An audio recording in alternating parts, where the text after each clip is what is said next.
If you don't see the desired destination, the vision of your life, no one else will either. And it is way too important to allow the vision of your life or organization to become muddy. Let's talk about it. Hey, welcome to the Purpose Project Podcast. My name is Brandon Goff. I get to be the host of this amazing community of people chasing the purpose God put on the inside of us. I also get to pastor Radiate Church in South Carolina. And man, what a privilege it is to have you on this podcast today. If you missed this series, any of the previous episode of this series of talks on culture, I'd love for you to go back and listen to episode 1. But man, I hope this podcast is helpful for you to help challenge you and encourage you and give some practical steps on what we can do to chase the purpose God has put on the inside of each and every one of us. I'd love for you to help me out a little bit. If you could like and review this podcast and even share it. Share it on your social media. Share it with friends, coworkers, bosses, family members, whoever you think could benefit from it. That way, we can really help as many people as absolutely possible to chase the purpose God put on the inside of them. That's our heart. That's really where we want to be.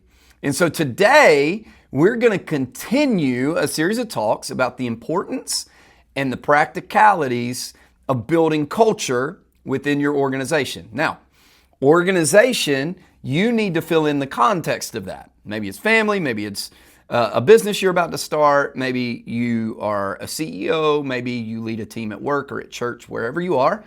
I want to talk about the importance of culture and how we can practically build it. Culture is the unspoken but very much experienced part of your job, part of your business, the team you lead, the church you pastor, and the family you raise.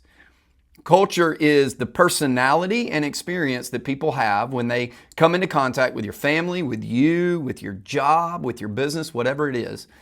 But your culture, the importance of culture is it supports the vision. So let's go back one episode and remember the quote by Dr. Sam Chan.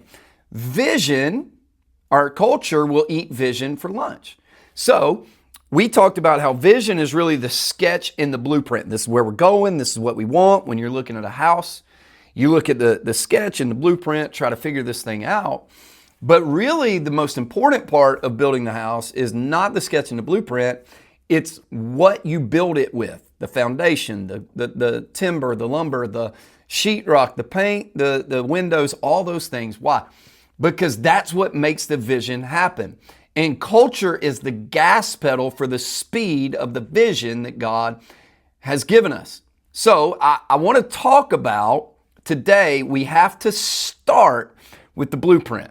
We have to start with the sketch. Where are you going? Where are you going in your life? Where is your family going? Where is your business going? What is the vision for what you want to accomplish? Now, the type of culture you need in your business, the type of culture you need in your family, on your team is largely determined by the vision you have. So you have to start the vision. I say it like this, the bigger the vision, the stronger the culture it must be. So if you have big vision, like at Radiate Church, we are a church of 2 campuses. We're running a lot of people, all that stuff, right? Great. But that's not the vision. The vision is we want to go out into other communities and we want to be a church that if it ever ceased to exist, people would know. We want to go out there and make a difference, a practical difference in people's lives every single day, pointing them to the hope and the love of Jesus Christ. Well, that's a big vision. That's multiple campuses. That's money. That's resources. That's all kinds of outreach opportunities.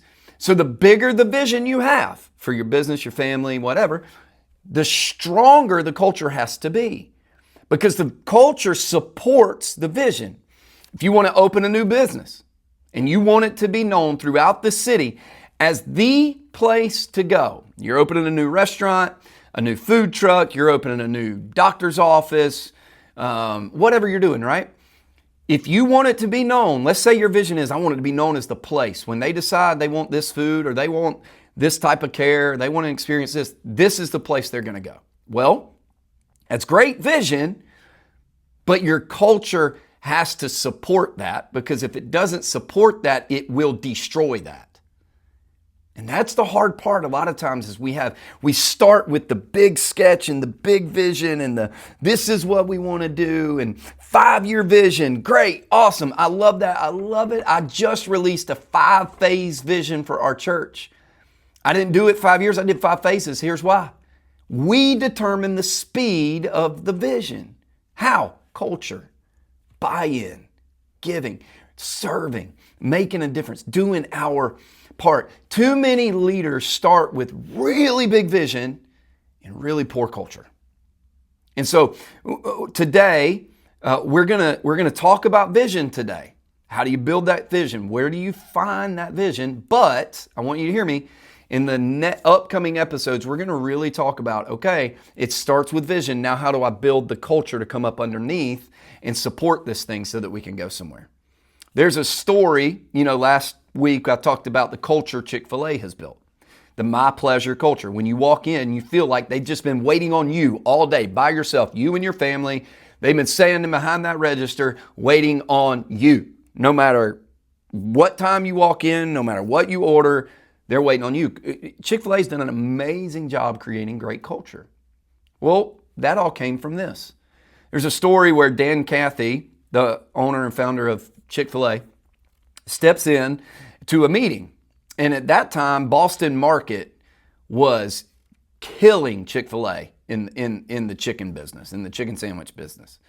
Chances are you may not have even heard ever of Boston Market now. Well, that's where the story begins. They're sitting in a board meeting. He's sitting around with his top leaders, his CEO, CFO, all these people in the room. Dan Cathy's at the head of the table. And they're all talking about how they're getting beat to death by Boston Market in the market. And they say, we gotta get bigger. We gotta expand. We gotta do this. We gotta do that. And they're throwing out all these ideas on how do we get bigger. We need bigger vision. We need bigger things. We need more stuff. And Dan Cathy, this is the legend. I was not in the room. This is the story that is told, is that Dan Cathy sat quiet through those conversations, through those ideas. And then at one point, it got quiet and Dan Cathy slammed his hand down on the table. And he looks at everybody in the room and he says, guys, we've got it wrong. He says, we're focusing on getting bigger so that we can beat the numbers. He goes, what we really need to focus on is getting better. Because if we get better, the customer will demand that we get bigger. Think about that for a second. Everybody else was talking about vision. We need big vision. We need big vision. Dan Cathy looks and goes, we need better culture. We need better product. We need to get better. Because if we get better and we create an atmosphere where people are valued, then people will demand that we get bigger. Why? Because the culture supports the vision. What people experience through the product and the relationships determines the size of this thing. And that was the point. Dan Cathy knew he had to focus not just on the product, not just on opening new stores, not just on getting bigger and wider reach. I need to focus, he's saying, I need to focus on culture. I need to focus on product. I need to get better. And so maybe today, where you are, we're going to talk about vision. And I want you to have big vision. I think big vision is so important. That's great. Big vision looks different for everybody in their context and what they're trying to accomplish. But here's the truth. Maybe today you need to sit down and go, what is the vision for getting better? Not just bigger. Culture is a big part of that. We've talked about vision and developing vision before on this podcast, and I'm going to be honest, you're going to hear it again in the future. It's because I believe in it enough to consistently talk about it and not let your vision die. Man, I want you to develop your vision. I want big vision for your life, for your business, for your family, for your team, for your church, for your leadership, for you. But here's what I know about vision. Vision leaks. I don't want you to chase a vision that's not from God. I don't want you to chase a vision that just burns you out. I don't want you to chase a vision that just accomplishes things and just, I get to the end and it's like, hey, I did that. Okay, whatever. I don't want you to be like Solomon, who gets to the end of his life and goes, I got this and I had that and I accomplished this and I accomplished that, but it was all for nothing. None of it really mattered. I'd rather you continue to think through, pray through, and develop the vision God's put on the inside of you. Where are you in this season of your life, and what is your clear vision that you'll do anything to accomplish? What is that vision? Where am I going? Where are you going? It's like this, okay? There's an old country song. I don't know what kind of genre of music you like. I listen to country music a lot. I love the old stuff. I love some of the new stuff. I love the in-between stuff. I love the wacky stuff. Like I'm a country music guy. That's my go-to. I love it. Chris Stapleton and, Stephen Wilson Jr. and Teddy Swims and all those guys. I love them, right? There's an old country song and it says this: you gotta stand for something or you'll fall for anything. And here's the truth. If you don't have vision in your life, you don't know where you're going. You can't stand on something. You have nothing to point to, nothing to run after, nothing to shoot for. In fact, 1 Corinthians chapter 10, verse 23, the Apostle Paul writes this. He says, in my wording, he says, you can do whatever you want. You can do anything you want to do in this life. You can chase that vision. You can go after that amount of money. You can compromise that moral. You can make this. You can do anything you want to do. And then he says this, but not everything is beneficial. If you don't have a clear, concise vision, sketch, blueprint for what you're going to accomplish with your organization, with your family, with your team, with your church, with your community, if you don't have the vision figured out in this season in your life, you may end up doing things that are not beneficial for your vision. Not beneficial for your family. It's not beneficial for you. And at the end of the day, you go home so burnt out because it's like, I'm not even making progress toward anything. I don't even know where I'm going. I'm just showing up. And I want you to know something. You are better than just showing up. God has called you.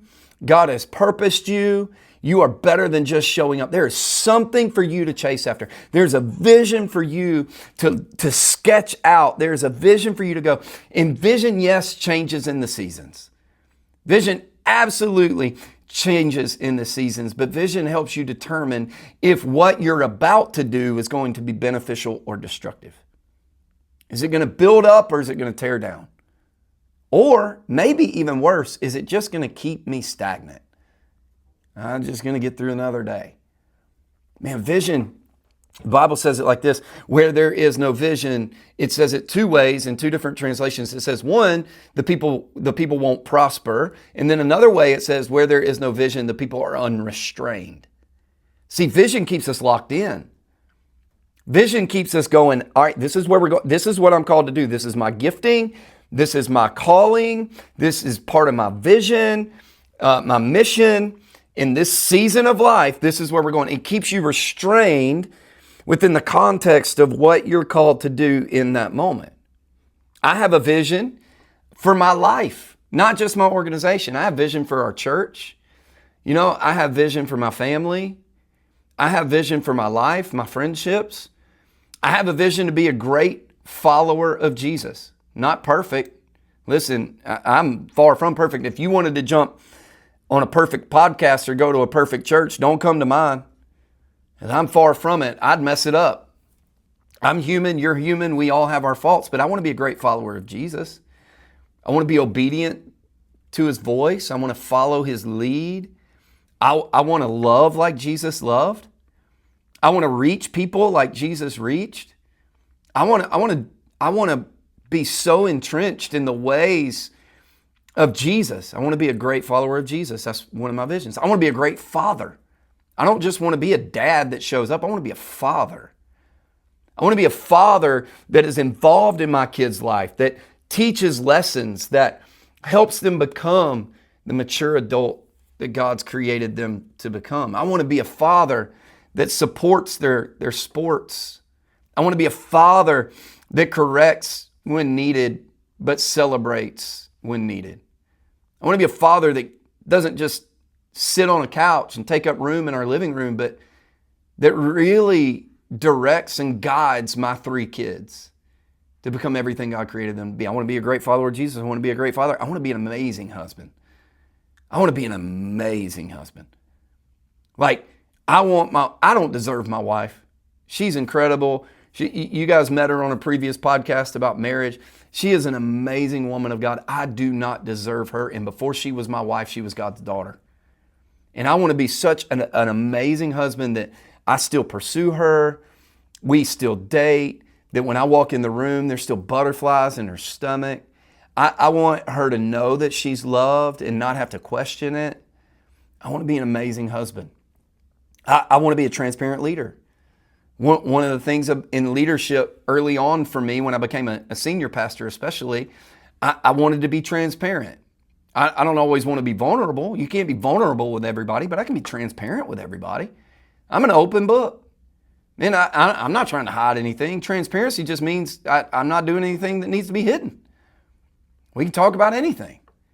And I want to be a transparent leader with my team and my staff and my leaders and my church and go, hey, this is what I struggle with too.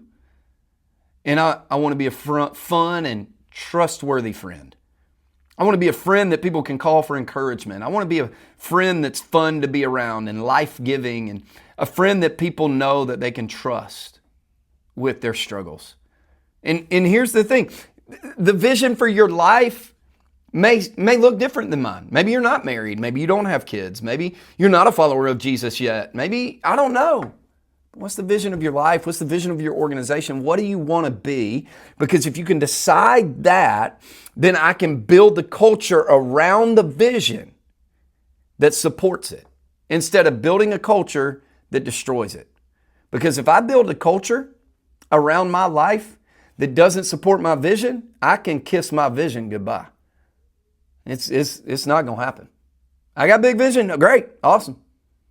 That's incredible. You need to start there, but that determines now the quality of product, the quality of culture that you need. The bigger the vision, the stronger the culture.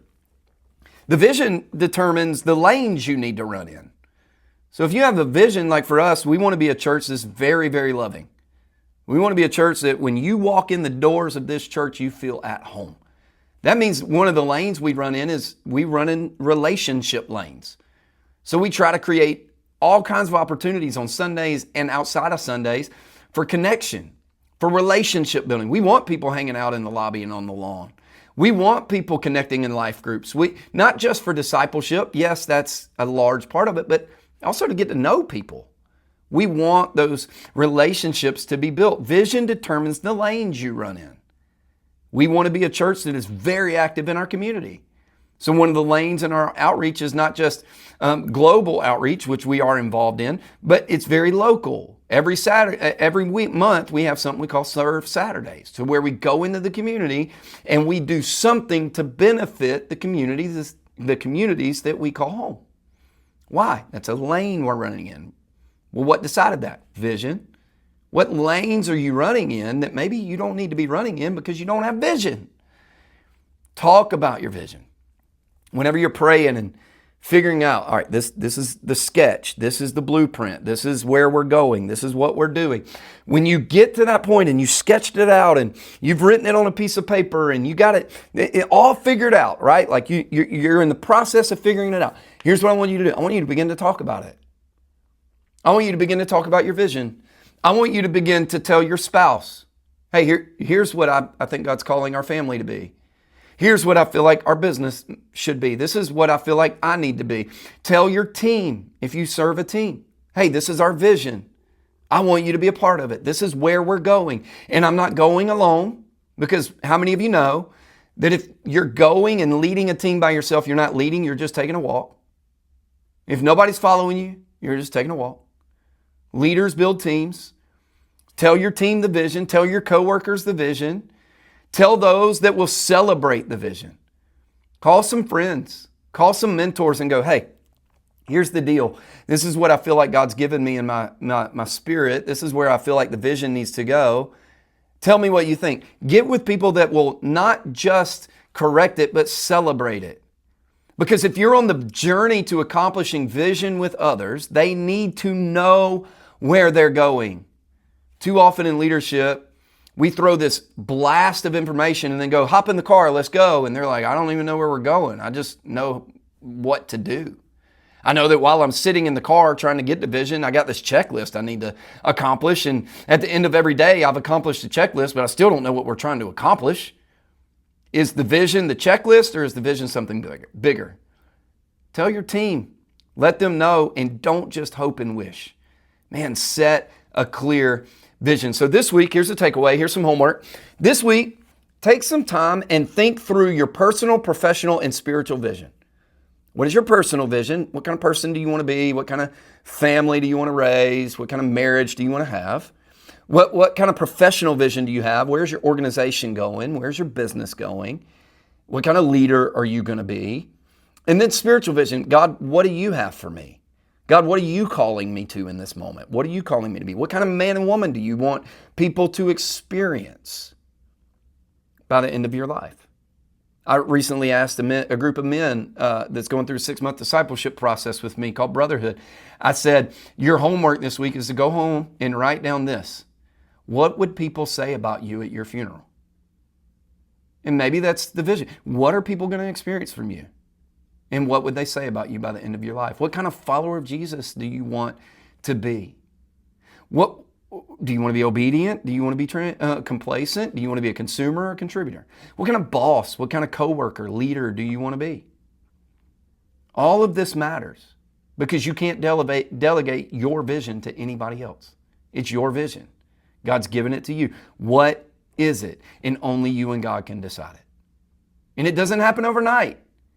It takes time. You got to work it out. You got to figure it out. So this week, figure out what is the sketch that I'm trying to accomplish. What am I called to do? What is the vision in my life? What am I chasing after? Now, as you're doing that, I want you to remember something. I say it every week because it's true. You matter to me, you matter to God, and you matter to so many other people. You have a purpose on the inside of you, and you can change the world. Now, let's get after it.